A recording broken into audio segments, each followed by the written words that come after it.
Today we're going to be taking Georgie through some exercises that we might do with someone with hip osteoarthritis. We know that strengthening the muscles around the hip can really help with osteoarthritis.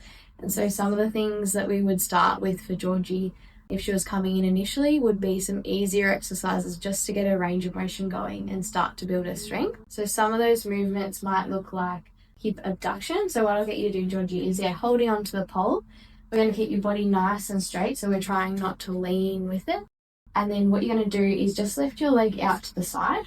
Yeah, perfect. And then coming back down. And you can see Georgie's doing this super well because her shoulder and hip is staying nice and in line. What sometimes people will do is they'll lean with it, but Georgie's, keeping herself really straight, which means that she's working this glute muscle really well. So the next one we're going to get Georgie to do is just a hip flexion. So it's going to work more the muscles at the front of her hip. So what you're going to do, Georgie, is just lift your knee straight up in front of you. Yep. And then coming back down. Perfect. Keep doing that for me. So if your hip's really quite aggravated, this might be hard enough. But then if this was a bit easier, we might be able to add a resistance band to make it a bit harder.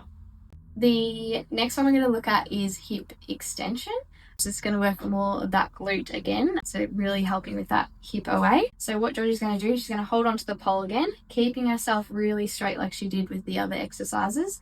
And you're just going to lift that leg out the back. Perfect. And what we want with this one is we really want to make sure your hips are staying level. So keeping those hips there, lowering back down.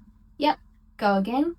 Lifting out. Great. And you can see Georgie isn't leaning forward as she does this. So it's really good control and she's working that glute at the back. So the next one Georgie's going to do is a little bit more, it's a harder exercise to do. So this is what we would be wanting to work towards, but a side plank is really, really great for hip OA because it's working all that muscle around the hip. We're wanting to focus on core and glutes to really support that hip. So what Georgie might do first is starting off with the side plank.